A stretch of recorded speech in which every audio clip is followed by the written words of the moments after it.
Parte 2 Código Nacional de Procedimientos Penales. Capítulo V. Notificaciones y citaciones. Artículo 82. Formas de notificación. Las notificaciones se practicarán personalmente, por lista, estrado o boletín judicial según corresponda y por edictos. Y, personalmente podrán ser: a. En audiencia.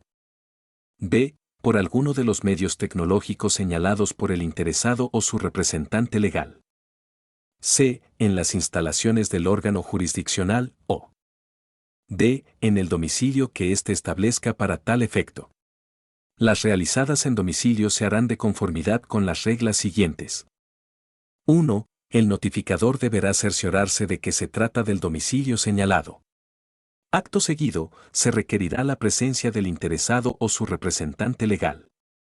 Una vez que cualquiera de ellos se haya identificado, le entregará copia del auto o la resolución que deba notificarse y recabará su firma, asentando los datos del documento oficial con el que se identifique. Asimismo, se deberán asentar en el acta de notificación los datos de identificación del servidor público que la practique.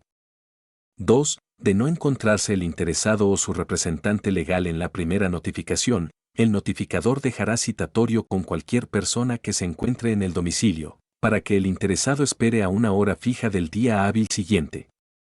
Si la persona a quien haya de notificarse no atendiere el citatorio, la notificación se entenderá con cualquier persona que se encuentre en el domicilio en que se realice la diligencia y, de negarse ésta a recibirla o en caso de encontrarse cerrado el domicilio, se realizará por instructivo que se fijará en un lugar visible del domicilio y 3. En todos los casos deberá levantarse acta circunstanciada de la diligencia que se practique.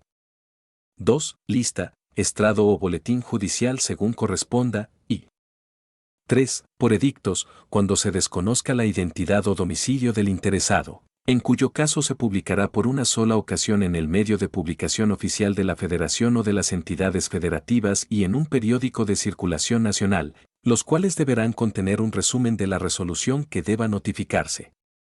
Las notificaciones previstas en la fracción y de este artículo surtirán efectos al día siguiente en que hubieren sido practicadas y las efectuadas en las fracciones 2 y 3 surtirán efectos el día siguiente de su publicación. Artículo 83. Medios de notificación.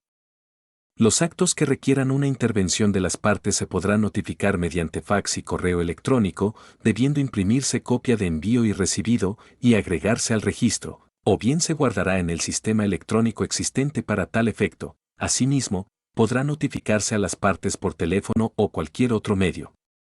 De conformidad con las disposiciones previstas en las leyes orgánicas o, en su caso, los acuerdos emitidos por los órganos competentes, debiendo dejarse constancia de ello. El uso de los medios a que hace referencia este artículo deberá asegurar que las notificaciones se hagan en el tiempo establecido y se transmita con claridad, precisión y en forma completa el contenido de la resolución o de la diligencia ordenada. En la notificación de las resoluciones judiciales se podrá aceptar el uso de la firma digital. Artículo 84. Regla general sobre notificaciones. Las resoluciones deberán notificarse personalmente a quien corresponda dentro de las 24 horas siguientes a que se hayan dictado. Se tendrán por notificadas las personas que se presenten a la audiencia donde se dicte la resolución o se desahoguen las respectivas diligencias. Cuando la notificación deba hacerse a una persona con discapacidad o cualquier otra circunstancia que le impida comprender el alcance de la notificación, deberá realizarse en los términos establecidos en el presente código. Artículo 85. Lugar para las notificaciones. Al comparecer en el procedimiento, las partes deberán señalar domicilio dentro del lugar en donde éste se sustancie y, en su caso, manifestarse sobre la forma más conveniente para ser notificados conforme a los medios establecidos en este código.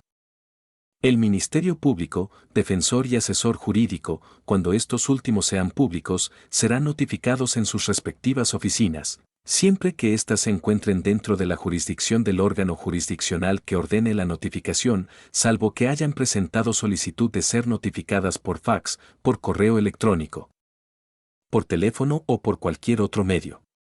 En caso de que las oficinas se encuentren fuera de la jurisdicción, deberán señalar domicilio dentro de dicha jurisdicción. Si el imputado estuviere detenido, será notificado en el lugar de su detención. Las partes que no señalaren domicilio o el medio para ser notificadas o no informen de su cambio, serán notificadas de conformidad con lo señalado en la fracción 2 del artículo 82 de este Código. Artículo 86. Notificaciones a defensores o asesores jurídicos. Cuando se designe defensor o asesor jurídico y estos sean particulares, las notificaciones deberán ser dirigidas a estos, sin perjuicio de notificar al imputado y a la víctima u ofendido, según sea el caso, cuando la ley o la naturaleza del acto así lo exijan. Cuando el imputado tenga varios defensores, deberá notificarse al representante común, en caso de que lo hubiere, sin perjuicio de que otros acudan a la oficina del Ministerio Público o del órgano jurisdiccional para ser notificados. La misma disposición se aplicará a los asesores jurídicos. Artículo 87. Forma especial de notificación. La notificación realizada por medios electrónicos surtirá efecto el mismo día a aquel en que por sistema se confirme que recibió el archivo electrónico correspondiente. Asimismo, podrá notificarse mediante otros sistemas autorizados en la ley de la materia, siempre que no causen indefensión. También podrá notificarse por correo certificado y el plazo correrá a partir del día siguiente hábil en que fue recibida la notificación. Artículo 88. Nulidad de la notificación. La notificación podrá ser nula cuando cause indefensión y no se cumplan las formalidades previstas en el presente Código. Artículo 89. Validez de la notificación. Si a pesar de no haberse hecho la notificación en la forma prevista en este ordenamiento, la persona que deba ser notificada se muestra sabedora de la misma, ésta surtirá efectos legales. Artículo 90. Citación. Toda persona está obligada a presentarse ante el órgano jurisdiccional o ante el Ministerio Público cuando sea citada. Quedan exceptuados de esa obligación el presidente de la República y los servidores públicos a que se refieren los párrafos primero y quinto del artículo 111 de la Constitución, el consejero jurídico del Ejecutivo, los magistrados y jueces y las personas imposibilitadas físicamente ya sea por su edad, por enfermedad grave o alguna otra que dificulte su comparecencia. Cuando haya que examinar a los servidores públicos o a las personas señaladas en el párrafo anterior, el órgano jurisdiccional dispondrá que dicho testimonio sea desahogado en el juicio por sistemas de reproducción a distancia de imágenes y sonidos o cualquier otro medio que permita su transmisión en sesión privada. La citación a quien desempeñe un empleo, cargo o comisión en el servicio público, distintos a los señalados en este artículo, se hará por conducto del superior jerárquico respectivo, a menos que para garantizar el éxito de la comparecencia se requiera que la citación se realice en forma distinta. En el caso de cualquier persona que se haya desempeñado como servidor público y no sea posible su localización, el órgano jurisdiccional solicitará a la institución donde haya prestado sus servicios la información del domicilio, número telefónico y, en su caso, los datos necesarios para su localización, a efecto de que comparezca a la audiencia respectiva. Artículo 91. Forma de realizar las citaciones. Cuando sea necesaria la presencia de una persona para la realización de un acto procesal, la autoridad que conoce del asunto deberá ordenar su citación mediante oficio, correo certificado o telegrama con aviso de entrega en el domicilio proporcionado, cuando menos con 48 horas de anticipación a la celebración del acto. También podrá citarse por teléfono al testigo o perito que haya manifestado expresamente su voluntad para que se le cite por este medio, siempre que haya proporcionado su número, sin perjuicio de que si no es posible realizar tal citación, se pueda realizar por alguno de los otros medios señalados en este capítulo. En caso de que las partes ofrezcan como prueba a un testigo o perito, deberán presentarlo el día y hora señalados, salvo que soliciten al órgano jurisdiccional que por su conducto sea citado en virtud de que se encuentran imposibilitados para su comparecencia debido a la naturaleza de las circunstancias. En caso de que las partes, estando obligadas a presentar a sus testigos o peritos, no cumplan con dicha comparecencia, se les tendrá por desistidos de la prueba, a menos que justifiquen la imposibilidad que se tuvo para presentarlos, dentro de las 24 horas siguientes a la fecha fijada para la comparecencia de sus testigos o peritos. La citación deberá contener y la autoridad y el domicilio ante la que deberá presentarse. 2. El día y hora en que debe comparecer. 3. El objeto de la misma. 4. El procedimiento del que se deriva. V. La firma de la autoridad que la ordena y B. El apercibimiento de la imposición de un medio de apremio en caso de incumplimiento. Artículo 92. Citación al imputado. Siempre que sea requerida la presencia del imputado para realizar un acto procesal por el órgano jurisdiccional, según corresponda, lo citará junto con su defensor a comparecer. La citación deberá contener, además de los requisitos señalados en el artículo anterior, el domicilio, el número telefónico y en su caso, los datos necesarios para comunicarse con la autoridad que ordene la citación. Artículo 93. Comunicación de actuaciones del Ministerio Público. Cuando en el curso de una investigación el Ministerio Público deba comunicar alguna actuación a una persona, podrá hacerlo por cualquier medio que garantice la recepción del mensaje. Serán aplicables, en lo que corresponda, las disposiciones de este Código. Capítulo B. Plazos. Artículo 94. Reglas generales. Los actos procedimentales serán cumplidos en los plazos establecidos, en los términos que este Código autorice. Los plazos sujetos al arbitrio judicial serán determinados conforme a la naturaleza del procedimiento y a la importancia de la actividad que se deba de desarrollar, teniendo en cuenta los derechos de las partes.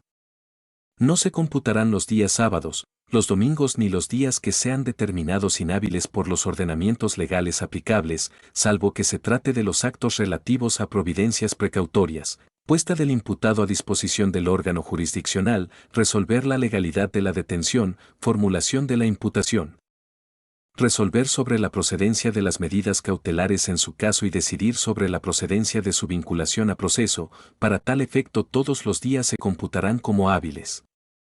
Con la salvedad de la excepción prevista en el párrafo anterior, los demás plazos que venzan en día inhábil se tendrán por prorrogados hasta el día hábil siguiente.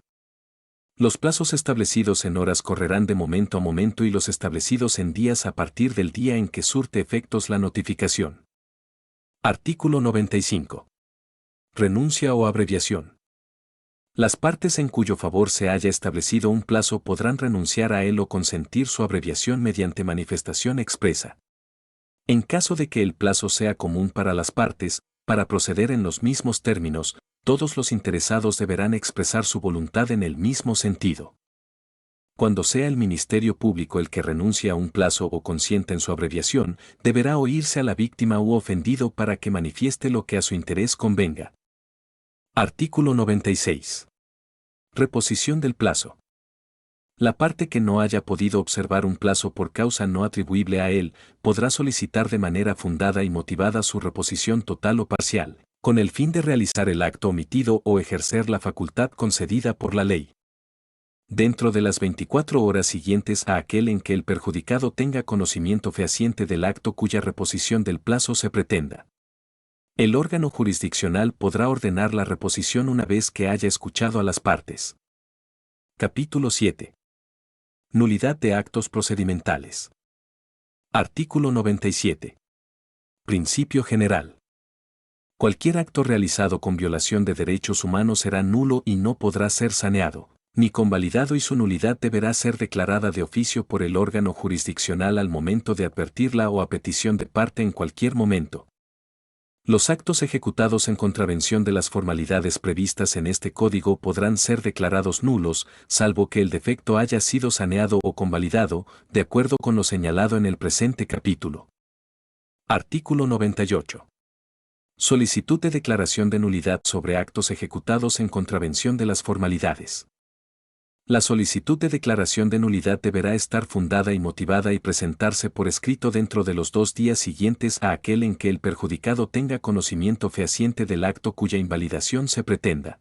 Si el vicio se produjo en una actuación realizada en audiencia y el afectado estuvo presente, deberá presentarse verbalmente antes del término de la misma audiencia.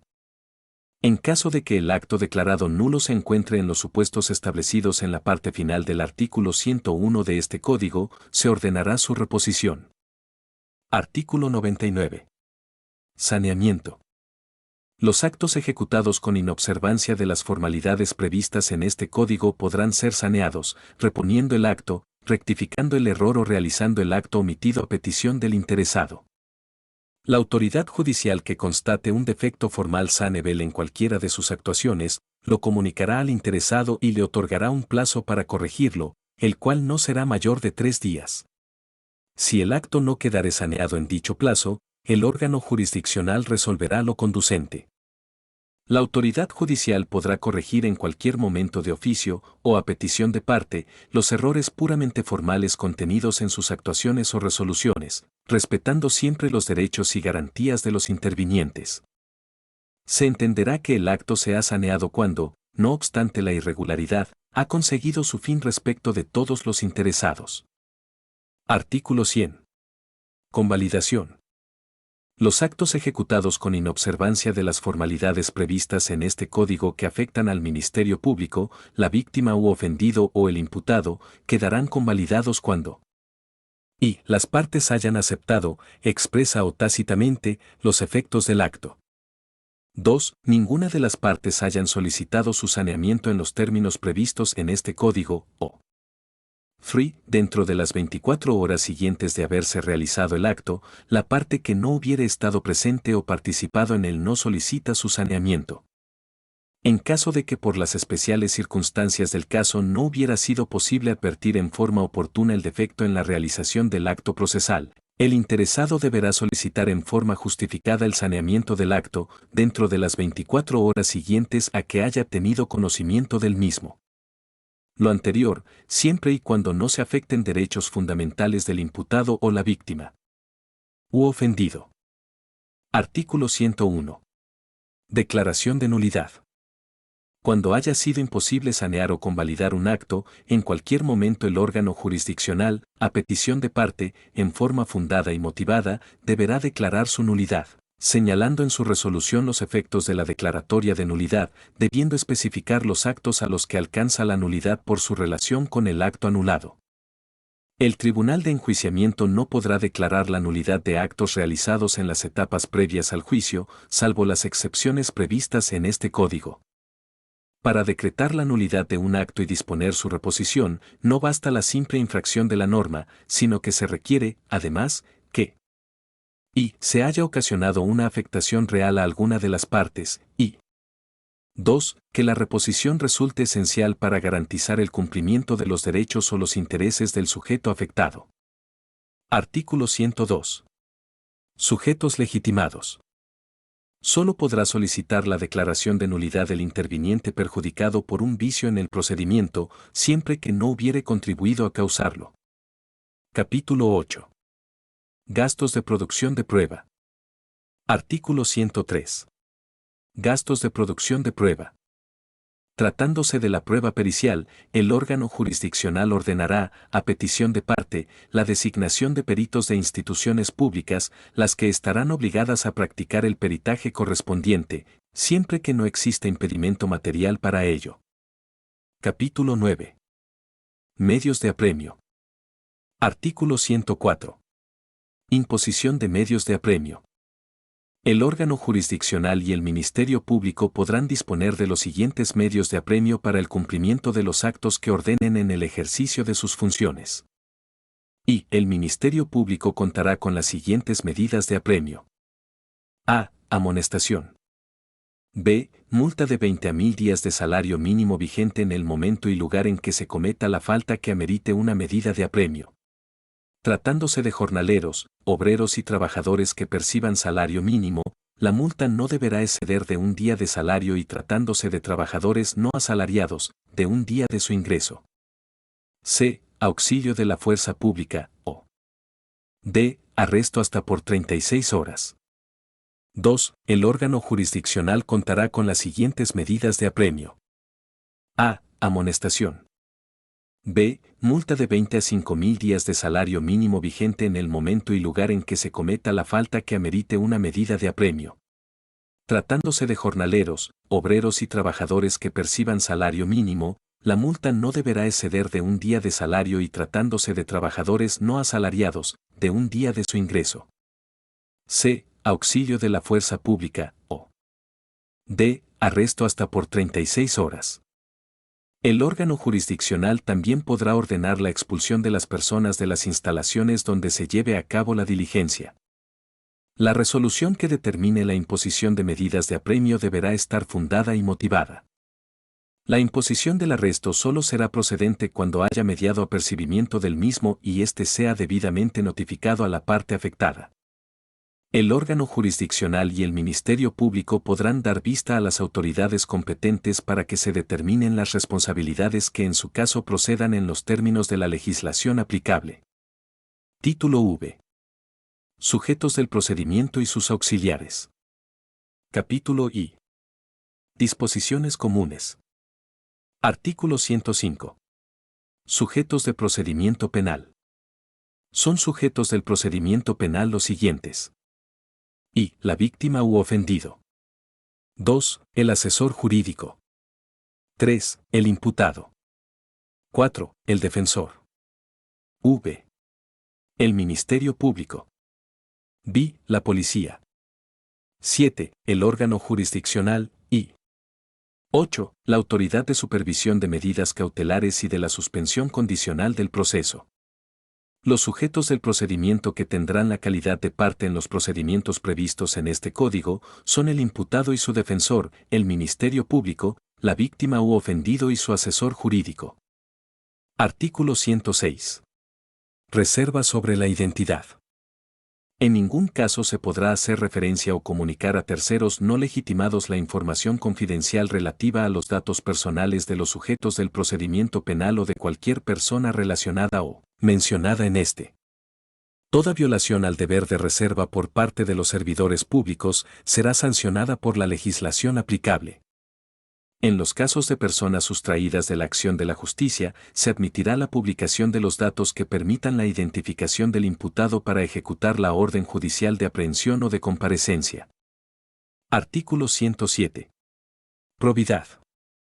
Los sujetos del procedimiento que intervengan en calidad de parte deberán conducirse con probidad, evitando los planteamientos dilatorios de carácter formal o cualquier abuso en el ejercicio de las facultades o derechos que este código les concede. El órgano jurisdiccional procurará que en todo momento se respete la regularidad del procedimiento, el ejercicio de las facultades o derechos en términos de ley y la buena fe. Capítulo 2. Víctima u ofendido. Artículo 108. Víctima u ofendido. Para los efectos de este código, se considera víctima del delito al sujeto pasivo que resiente directamente sobre su persona la afectación producida por la conducta delictiva. Asimismo, se considerará ofendido a la persona física o moral titular del bien jurídico lesionado o puesto en peligro por la acción u omisión prevista en la ley penal como delito. En los delitos cuya consecuencia fuera la muerte de la víctima o en el caso en que ésta no pudiera ejercer personalmente los derechos que este código le otorga, se considerarán como ofendidos en el siguiente orden: el o la cónyuge, la concubina o concubinario, el conviviente. Los parientes por consanguinidad en la línea recta ascendente o descendente sin limitación de grado, por afinidad y civil, o cualquier otra persona que tenga relación afectiva con la víctima. La víctima u ofendido, en términos de la Constitución y demás ordenamientos aplicables, tendrá todos los derechos y prerrogativas que en ésta se le reconocen. Artículo 109. Derechos de la víctima u ofendido. En los procedimientos previstos en este código, la víctima u ofendido tendrán los siguientes derechos. Y, a ser informado de los derechos que en su favor le reconoce la Constitución. 2. A que el Ministerio Público y sus auxiliares así como el órgano jurisdiccional les faciliten el acceso a la justicia y les presten los servicios que constitucionalmente tienen encomendados con legalidad, honradez, lealtad, imparcialidad, profesionalismo, eficiencia, perspectiva de género y eficacia y con la debida diligencia. 3. A contar con información sobre los derechos que en su beneficio existan, como ser atendidos por personal del mismo sexo o del sexo que la víctima elija, cuando así lo requieran, y recibir desde la comisión del delito atención médica y psicológica de urgencia, así como asistencia jurídica a través de un asesor jurídico. 4. A comunicarse, inmediatamente después de haberse cometido el delito, con un familiar, e incluso con su asesor jurídico. V. A ser informado, cuando así lo solicite, del desarrollo del procedimiento penal por su asesor jurídico, el Ministerio Público /diagonal o, en su caso, por el juez o tribunal. B. A ser tratado con respeto y dignidad. 7. A contar con un asesor jurídico gratuito en cualquier etapa del procedimiento, en los términos de la legislación aplicable. 8. A recibir trato sin discriminación a fin de evitar que se atente contra la dignidad humana y se anulen o menoscaben sus derechos y libertades, por lo que la protección de sus derechos se hará sin distinción alguna. 9. A acceder a la justicia de manera pronta, gratuita e imparcial respecto de sus denuncias o querellas. X. A participar en los mecanismos alternativos de solución de controversias. 11. A recibir gratuitamente la asistencia de un intérprete o traductor desde la denuncia hasta la conclusión del procedimiento penal, cuando la víctima u ofendido pertenezca a un grupo étnico o pueblo indígena o no conozca o no comprenda el idioma español. 12. En caso de tener alguna discapacidad, a que se realicen los ajustes al procedimiento penal que sean necesarios para salvaguardar sus derechos. 13. A que se le proporcione asistencia migratoria cuando tenga otra nacionalidad. 14. A que se le reciban todos los datos o elementos de prueba pertinentes con los que cuente, tanto en la investigación como en el proceso, a que se desahoguen las diligencias correspondientes, y a intervenir en el juicio e interponer los recursos en los términos que establece este código. 15. A intervenir en todo el procedimiento por sí o a través de su asesor jurídico, conforme lo dispuesto en este código. 16. A que se le provea protección cuando exista riesgo para su vida o integridad personal. 17. A solicitar la realización de actos de investigación que en su caso correspondan, salvo que el Ministerio Público considere que no es necesario, debiendo fundar y motivar su negativa. 18. A recibir atención médica y psicológica o a ser canalizado a instituciones que le proporcionen estos servicios, así como a recibir protección especial de su integridad física y psíquica cuando así lo solicite, o cuando se trate de delitos que así lo requieran. 19. A solicitar medidas de protección, providencias precautorias y medidas cautelares. 20. A solicitar el traslado de la autoridad al lugar en donde se encuentre, para ser interrogada o participar en el acto para el cual fue citada, cuando por su edad, enfermedad grave o por alguna otra imposibilidad física o psicológica se dificulte su comparecencia, a cuyo fin deberá requerir la dispensa, por sí o por un tercero, con anticipación. 21. A impugnar por sí o por medio de su representante las omisiones o negligencia que cometa el Ministerio Público en el desempeño de sus funciones de investigación, en los términos previstos en este código y en las demás disposiciones legales aplicables. 22. A tener acceso a los registros de la investigación durante el procedimiento, así como a obtener copia gratuita de estos, salvo que la información esté sujeta a reserva así determinada por el órgano jurisdiccional. 23. A ser restituido en sus derechos, cuando estos estén acreditados. XID. A que se le garantice la reparación del daño durante el procedimiento en cualquiera de las formas previstas en este código. 25. A que se le repare el daño causado por la comisión del delito, pudiendo solicitarlo directamente al órgano jurisdiccional, sin perjuicio de que el Ministerio Público lo solicite. 26. Al resguardo de su identidad y demás datos personales cuando sean menores de edad, se trate de delitos de violación contra la libertad y el normal desarrollo psicosexual, violencia familiar, secuestro, trata de personas o cuando a juicio del órgano jurisdiccional sea necesario para su protección. Salvaguardando en todo caso los derechos de la defensa. 27. A ser notificado del desistimiento de la acción penal y de todas las resoluciones que finalicen el procedimiento, de conformidad con las reglas que establece este código. 28. A solicitar la reapertura del proceso cuando se haya decretado su suspensión y XIX, los demás que establezcan este código y otras leyes aplicables. En el caso de que las víctimas sean personas menores de 18 años, el órgano jurisdiccional o el Ministerio Público tendrán en cuenta los principios del interés superior de los niños o adolescentes, la prevalencia de sus derechos, su protección integral y los derechos consagrados en la Constitución en los tratados, así como los previstos en el presente código. Para los delitos que impliquen violencia contra las mujeres, Se deberán observar todos los derechos que en su favor establece la Ley General de Acceso de las Mujeres a una vida libre de violencia y demás disposiciones aplicables. Artículo 110. Designación de asesor jurídico. En cualquier etapa del procedimiento, las víctimas u ofendidos podrán designar a un asesor jurídico, el cual deberá ser licenciado en Derecho o abogado titulado, quien deberá acreditar su profesión desde el inicio de su intervención mediante cédula profesional. Si la víctima u ofendido no puede designar uno particular, tendrá derecho a uno de oficio. Cuando la víctima u ofendido perteneciere a un pueblo o comunidad indígena, el asesor jurídico deberá tener conocimiento de su lengua y cultura y, en caso de que no fuere posible, deberá actuar asistido de un intérprete que tenga dicho conocimiento. La intervención del asesor jurídico será para orientar, asesorar o intervenir legalmente en el procedimiento penal en representación de la víctima u ofendido. En cualquier etapa del procedimiento, las víctimas podrán actuar por sí o a través de su asesor jurídico, quien solo promoverá lo que previamente informe a su representado. El asesor jurídico intervendrá en representación de la víctima u ofendido en igualdad de condiciones que el defensor. Artículo 111. Restablecimiento de las cosas al estado previo. En cualquier estado del procedimiento, la víctima u ofendido podrá solicitar al órgano jurisdiccional, ordene como medida provisional, cuando la naturaleza del hecho lo permita, la restitución de sus bienes, objetos, instrumentos o productos del delito, o la reposición o restablecimiento de las cosas al estado que tenían antes del hecho. Siempre que haya suficientes elementos para decidirlo. Capítulo 3. Imputado. Artículo 112. Denominación. Se denominará genéricamente imputado a quien sea señalado por el Ministerio Público como posible autor o partícipe de un hecho que la ley señale como delito. Además, se denominará acusado a la persona contra quien se ha formulado acusación y sentenciado a aquel sobre quien ha recaído una sentencia aunque no haya sido declarada firme.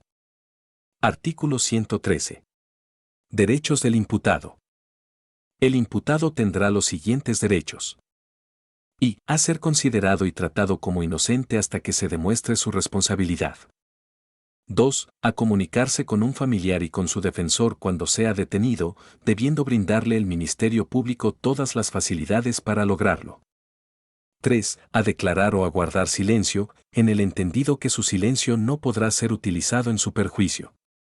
4. A estar asistido de su defensor al momento de rendir su declaración, así como en cualquier otra actuación y a entrevistarse en privado previamente con él. V. A que se le informe, tanto en el momento de su detención como en su comparecencia ante el Ministerio Público o el juez de control, los hechos que se le imputan y los derechos que le asisten, así como, en su caso, el motivo de la privación de su libertad y el servidor público que la ordenó, exhibiéndosele, según corresponda, la orden emitida en su contra. B. A no ser sometido en ningún momento del procedimiento a técnicas ni métodos que atenten contra su dignidad, induzcan o alteren su libre voluntad. 7. A solicitar ante la autoridad judicial la modificación de la medida cautelar que se le haya impuesto, en los casos en que se encuentre en prisión preventiva, en los supuestos señalados por este Código. 8. A tener acceso él y su defensa, salvo las excepciones previstas en la ley, a los registros de la investigación, así como a obtener copia gratuita, registro fotográfico o electrónico de los mismos, en términos de los artículos 218 y 219 de este Código. 9. A que se le reciban los medios pertinentes de prueba que ofrezca, concediéndosele el tiempo necesario para tal efecto y auxiliándosele para obtener la comparecencia de las personas cuyo testimonio solicite y que no pueda presentar directamente, en términos de lo establecido por este Código. X. A ser juzgado en audiencia por un tribunal de enjuiciamiento, antes de 4 meses si se tratare de delitos cuya pena máxima no exceda de 2 años de prisión, y antes de 1 año si la pena excediere de ese tiempo, salvo que solicite mayor plazo para su defensa. 11. A tener una defensa adecuada por parte de un licenciado en Derecho o abogado titulado, con cédula profesional, al cual elegirá libremente incluso desde el momento de su detención y, a falta de éste, por el defensor público que le corresponda, así como a reunirse o entrevistarse con él en estricta confidencialidad. 12. A ser asistido gratuitamente por un traductor o intérprete en el caso de que no comprenda o hable el idioma español. Cuando el imputado perteneciere a un pueblo o comunidad indígena, el defensor deberá tener conocimiento de su lengua y cultura y, en caso de que no fuere posible, deberá actuar asistido de un intérprete de la cultura y lengua de que se trate. 13. A ser presentado ante el Ministerio Público o ante el juez de control, según el caso, inmediatamente después de ser detenido o aprehendido. 14. A no ser expuesto a los medios de comunicación. 15. A no ser presentado ante la comunidad como culpable. 16. A solicitar desde el momento de su detención asistencia social para los menores de edad o personas con discapacidad cuyo cuidado personal tenga a su cargo. 17. A obtener su libertad en el caso de que haya sido detenido, cuando no se ordene la prisión preventiva u otra medida cautelar restrictiva de su libertad. 18. A que se informe a la embajada o consulado que corresponda cuando sea detenido, y se le proporcione asistencia migratoria cuando tenga nacionalidad extranjera, y 19. Los demás que establezca este código y otras disposiciones aplicables. Los plazos a que se refiere la fracción X de este artículo se contarán a partir de la audiencia inicial hasta el momento en que sea dictada la sentencia emitida por el órgano jurisdiccional competente. Cuando el imputado tenga a su cuidado menores de edad, personas con discapacidad o adultos mayores que dependan de él, y no haya otra persona que pueda ejercer ese cuidado, el Ministerio Público deberá canalizarlos a instituciones de asistencia social que correspondan, a efecto de recibir la protección. Artículo 114. Declaración del imputado. El imputado tendrá derecho a declarar durante cualquier etapa del procedimiento. En este caso, podrá hacerlo ante el Ministerio Público o ante el órgano jurisdiccional, con pleno respeto a los derechos que lo amparan y en presencia de su defensor. En caso que el imputado manifieste a la policía su deseo de declarar sobre los hechos que se investigan, ésta deberá comunicar dicha situación al Ministerio Público para que se reciban sus manifestaciones con las formalidades previstas en este código. Capítulo 4. Defensor. Artículo 115. Designación de defensor. El defensor podrá ser designado por el imputado desde el momento de su detención, mismo que deberá ser licenciado en Derecho o abogado titulado con cédula profesional. A falta de este o ante la omisión de su designación, será nombrado el defensor público que corresponda. La intervención del defensor no menoscabará el derecho del imputado de intervenir, formular peticiones y hacer las manifestaciones que estime pertinentes. Artículo 116. Acreditación. Los defensores designados deberán acreditar su profesión ante el órgano jurisdiccional desde el inicio de su intervención en el procedimiento, mediante cédula profesional legalmente expedida por la autoridad competente. Artículo 117. Obligaciones del defensor. Son obligaciones del defensor: y entrevistar al imputado para conocer directamente su versión de los hechos que motivan la investigación, a fin de ofrecer los datos y medios de prueba pertinentes que sean necesarios para llevar a cabo una adecuada defensa. 2. Asesorar al imputado sobre la naturaleza y las consecuencias jurídicas de los hechos punibles que se le atribuyen. 3. Comparecer y asistir jurídicamente al imputado en el momento en que rinda su declaración, así como en cualquier diligencia o audiencia que establezca la ley. 4. Analizar las constancias que obren en la carpeta de investigación, a fin de contar con mayores elementos para la defensa. Comunicarse directa y personalmente con el imputado, cuando lo estime conveniente, siempre y cuando esto no altere el desarrollo normal de las audiencias. Recabar y ofrecer los medios de prueba necesarios para la defensa. 7. Presentar los argumentos y datos de prueba que desvirtúen la existencia del hecho que la ley señala como delito, o aquellos que permitan hacer valer la procedencia de alguna causal de inimputabilidad. Sobreseimiento o excluyente de responsabilidad a favor del imputado y la prescripción de la acción penal o cualquier otra causal legal que sea en beneficio del imputado. 8. Solicitar el no ejercicio de la acción penal. 9. Ofrecer los datos o medios de prueba en la audiencia correspondientes y promover la exclusión de los ofrecidos por el Ministerio Público o la víctima u ofendido cuando no se ajusten a la ley. X. Promover a favor del imputado la aplicación de mecanismos alternativos de solución de controversias o formas anticipadas de terminación del proceso penal, de conformidad con las disposiciones aplicables. 11. Participar en la audiencia de juicio, en la que podrá exponer sus alegatos de apertura, desahogar las pruebas ofrecidas, controvertir las de los otros intervinientes, hacer las objeciones que procedan y formular sus alegatos finales. 12. Mantener informado al imputado sobre el desarrollo y seguimiento del procedimiento o juicio. 13. En los casos en que proceda, formular solicitudes de procedimientos especiales. 14. Guardar el secreto profesional en el desempeño de sus funciones. 15. Interponer los recursos e incidentes en términos de este código y de la legislación aplicable y, en su caso, promover el juicio de amparo. 16. Informar a los imputados y a sus familiares la situación jurídica en que se encuentre su defensa y 17. Las demás que señalen las leyes. Artículo 118. Nombramiento posterior. Durante el transcurso del procedimiento el imputado podrá designar a un nuevo defensor, sin embargo, hasta en tanto el nuevo defensor no comparezca a aceptar el cargo conferido. El órgano jurisdiccional o el Ministerio Público le designarán al imputado un defensor público, a fin de no dejarlo en estado de indefensión. Artículo 119. Inadmisibilidad y apartamiento.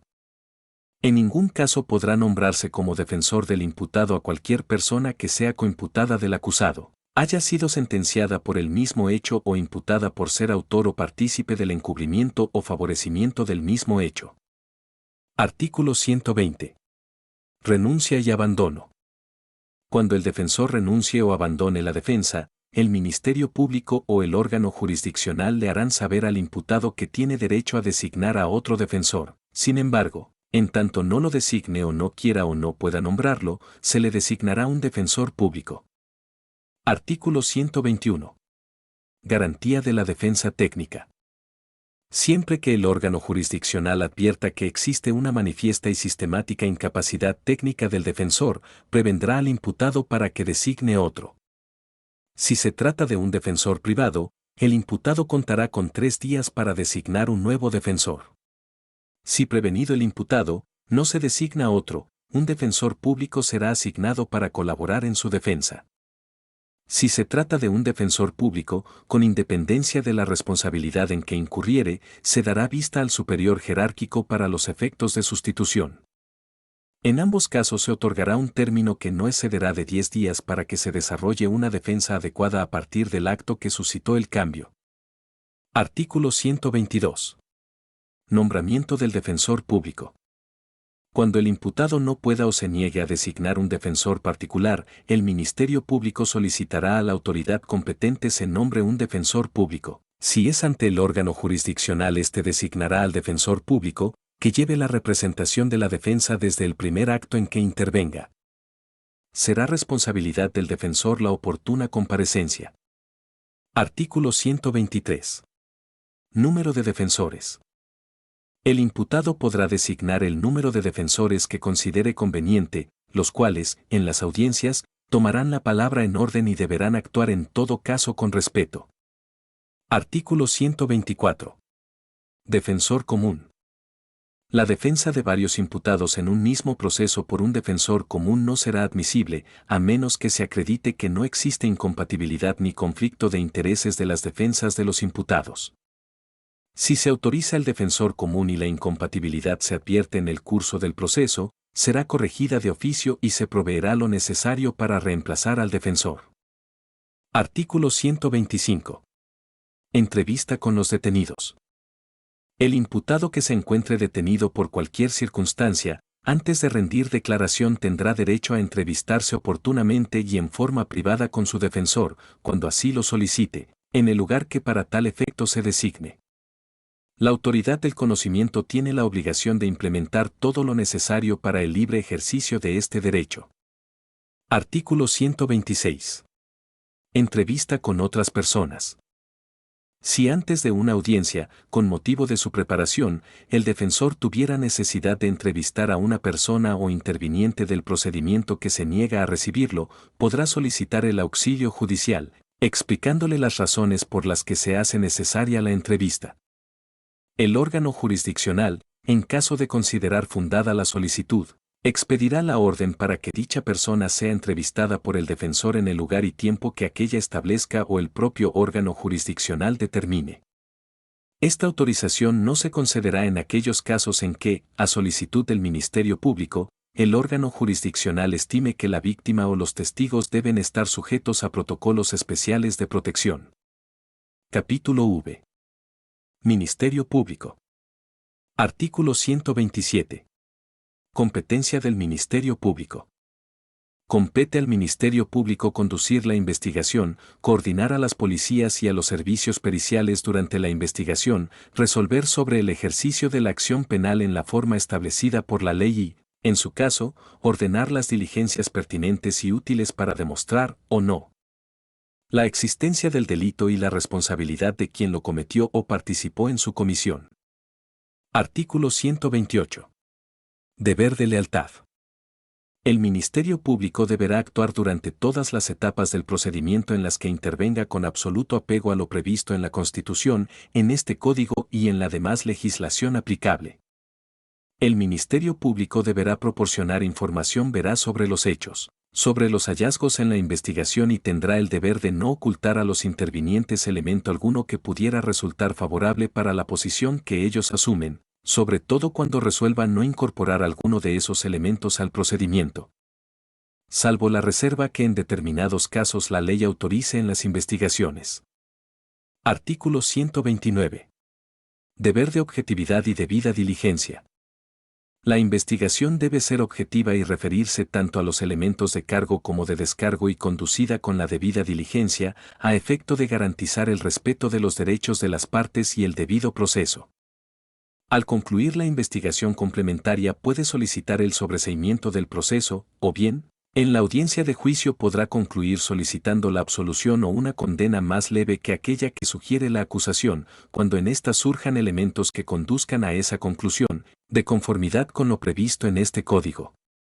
Durante la investigación, tanto el imputado como su defensor, así como la víctima o el ofendido, podrán solicitar al Ministerio Público todos aquellos actos de investigación que consideren pertinentes y útiles para el esclarecimiento de los hechos. El Ministerio Público dentro del plazo de 3 días resolverá sobre dicha solicitud. Para tal efecto, podrá disponer que se lleven a cabo las diligencias que se estimen conducentes para efectos de la investigación.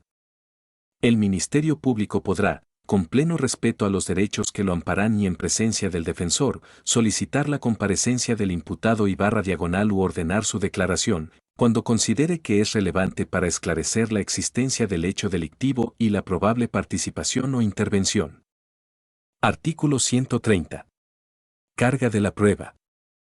La carga de la prueba para demostrar la culpabilidad corresponde a la parte acusadora, conforme lo establezca el tipo penal. Artículo 131. Obligaciones del Ministerio Público.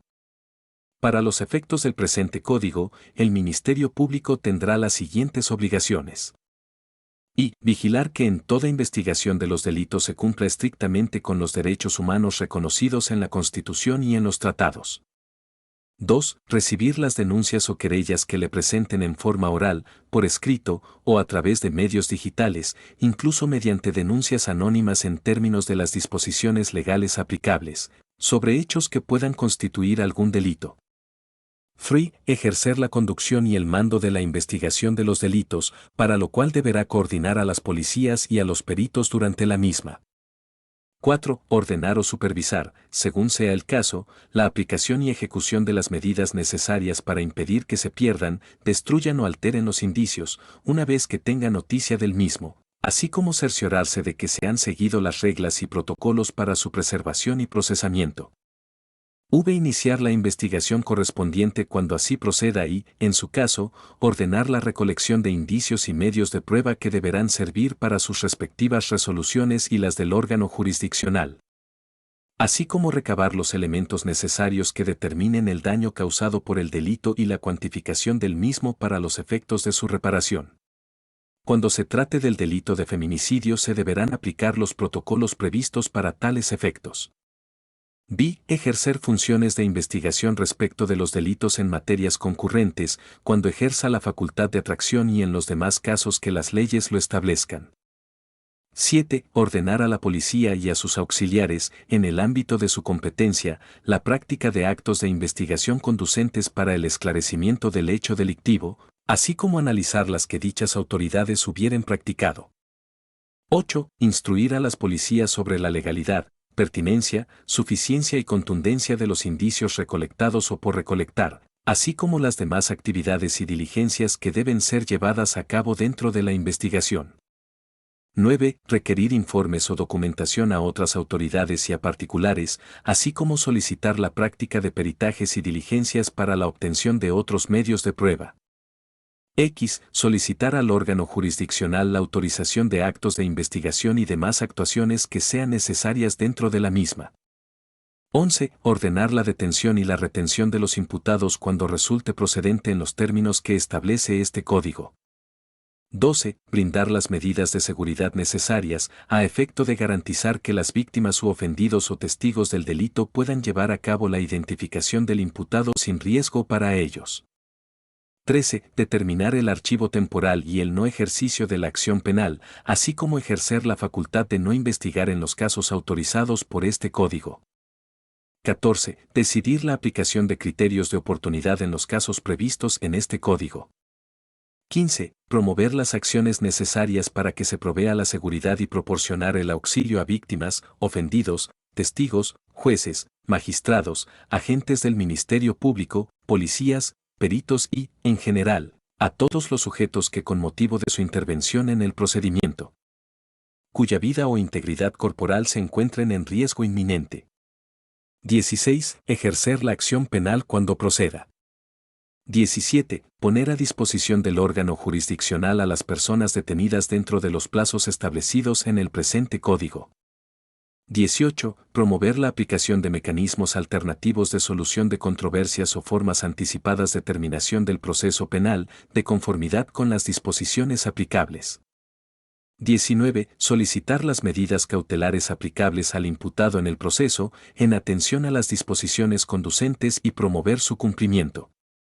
20. Comunicar al órgano jurisdiccional y al imputado los hechos, así como los datos de prueba que lo sustentan y la fundamentación jurídica, atendiendo al objetivo o finalidad de cada etapa del procedimiento. 21. Solicitar a la autoridad judicial la imposición de las penas o medidas de seguridad que correspondan. 22. Solicitar el pago de la reparación del daño a favor de la víctima u ofendido del delito, sin perjuicio de que éstos lo pudieran solicitar directamente. 23. Actuar en estricto apego a los principios de legalidad, objetividad, eficiencia, profesionalismo, honradez, perspectiva de género y respeto a los derechos humanos reconocidos en la Constitución. 23 bis. Tratándose de delitos por razón de género, se deberá investigar con perspectiva de género y XIV, las demás que señale este código y otras disposiciones aplicables. Capítulo B. Policía. Artículo 132. Obligaciones del policía. El policía actuará bajo la conducción y mando del Ministerio Público en la investigación de los delitos en estricto apego a los principios de legalidad, objetividad, eficiencia, profesionalismo, honradez, perspectiva de género y respeto a los derechos humanos reconocidos en la Constitución. Para los efectos del presente código, el policía tendrá las siguientes obligaciones. Y recibir las denuncias sobre hechos que puedan ser constitutivos de delito e informar al Ministerio Público por cualquier medio y de forma inmediata de las diligencias practicadas. 2. Recibir denuncias anónimas e inmediatamente hacerlo del conocimiento del Ministerio Público a efecto de que éste coordine la investigación. 3. Realizar detenciones en los casos que autoriza la Constitución, haciendo saber a la persona detenida los derechos que ésta le otorga. 4. Impedir que se consumen los delitos o que los hechos produzcan consecuencias ulteriores. Especialmente estará obligada a realizar todos los actos necesarios para evitar una agresión real, actual o inminente y sin derecho en protección de bienes jurídicos de los gobernados a quienes tiene la obligación de proteger. Actuar bajo el mando del Ministerio Público en el aseguramiento de bienes relacionados con la investigación de los delitos. B. Informar sin dilación por cualquier medio al Ministerio Público sobre la detención de cualquier persona e inscribir inmediatamente las detenciones en el registro que al efecto establezcan las disposiciones aplicables. 7. Practicar las inspecciones y otros actos de investigación, así como reportar sus resultados al Ministerio Público.